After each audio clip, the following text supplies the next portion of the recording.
নমস্কার, সবাইকে বঙ্গের ছেলে সাদর আমন্ত্রণ।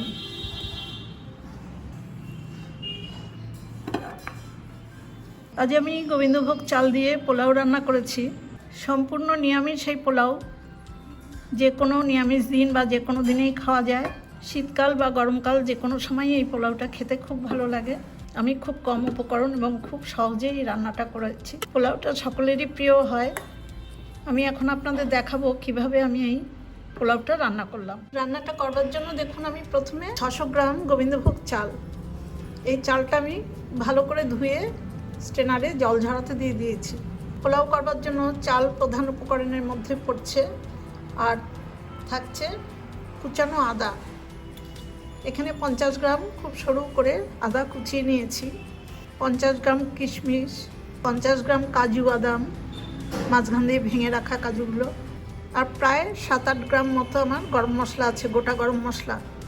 এই এলাচগুলো দেখুন আমি মুখটা ফাটিয়ে নিয়েছি, আর আছে 150 গ্রামের মতো চিনি।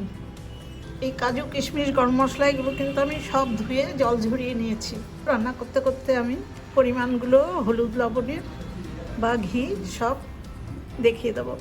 লো টু মিডিয়াম আছে আমি একটা গ্যাসের উপরে কড়াই বসিয়ে দিয়েছি। কড়াইতে 2 টেবিল চামচ সাদা তেল আর 1 টেবিল চামচ ঘি দিলাম। আমি পোলাওটা পুরোপুরি ঘি দিয়ে করব না, আমি সাদা তেল মিশিয়ে করব। ঘি আর তেল দেখুন গরম হয়ে গেছে, আমি কটা তেজপাতা ভেজে নিচ্ছি। তেজপাতার সাথে কাজুগুলো দিয়ে দিলাম, এগুলো ভেজে নেব।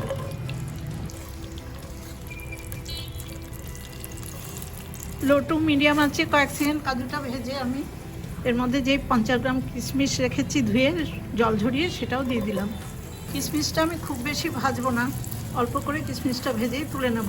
কিশমিশ বেশি ভাজলে কিন্তু একটু গলে গলে যায়। কাজু কিশমিশ তেজপাতা ভাজা সব তুলে নেওয়ার পর আমি আবার 1 টেবিল চামচ রিফাইন্ড অয়েল আর 1 টেবিল চামচ ঘি দিয়ে দিলাম।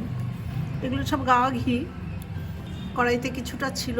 গ্যাসের ফ্লেমটা লো টু মিডিয়াম আছে। তেল ঘি গরম হয়ে গেছে, গোটা গরম মশলাগুলো দিয়ে দেবো।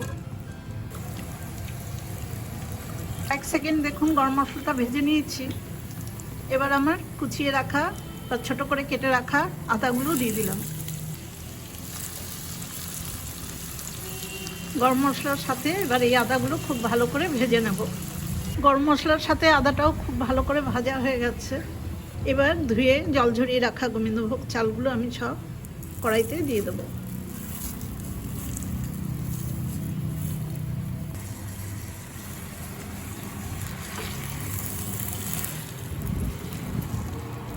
চালটা ভালো করে ঘিয়ের মধ্যে মিশিয়ে দিলাম। এবার 1 চামচ লবণ দিলাম আর 1 চামচ গুঁড়ো হলুদ। এই লবণ হলুদ চালের সাথে ভালো করে মিশিয়ে চালটাকে খুব ভালো করে ভেজে নেব। মিডিয়াম টু হাই করে দিয়েছি গ্যাসের ফ্লেমটা। প্রায় 5-7 মিনিট সময় নিয়ে আমি চালগুলো দেখুন খুব ভালো করে ভেজে নিয়েছি। চাল ভাজাটা ভালো হলে পোলাওটাও খেতে ভালো হয় এবং অনেকটাই ঝরঝরে হয়।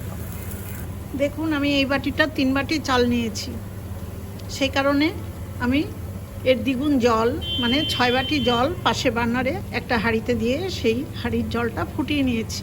সেই হাঁড়ির মধ্যে এখন আমি ভাজা পোলাওয়ের চালগুলো দিয়ে দেবো। দেখুন জলের মধ্যে আমি সব চালগুলো দিয়ে দিচ্ছি। ফুটন্ত জলে আমি চালগুলো সব দিয়ে দিয়েছি।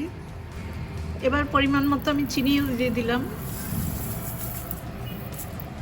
আর ভেজে রাখা দেখুন কাজু কিশমিশ তেজপাতা সব দিয়ে দেবো।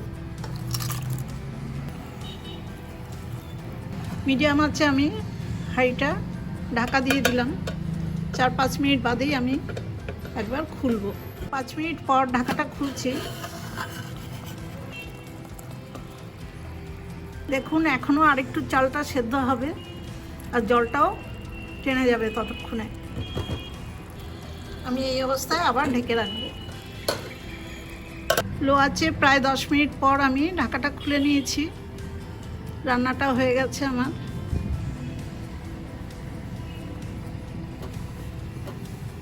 এবার আবার 1 টেবিল চামচ আমি ঘি এর ওপর দিয়ে দেবো।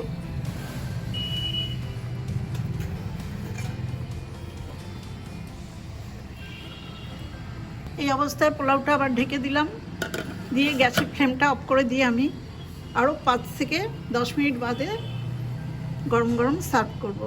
10 মিনিট রেস্টে থাকার পর আমি পোলাওটা দেখুন সার্ভ করে দিচ্ছি প্লেটে। এরকম পোলাও কিন্তু খেতে খুব ভালো লাগে, মিষ্টি মিষ্টি হয়, সম্পূর্ণ নিরামিষ পোলাও। আপনারা এইভাবে রান্না করে খেয়ে দেখবেন, খুব ভালো লাগবে। আমার মার কাছ থেকেই আমি এই পোলাও রান্না করা শিখেছি।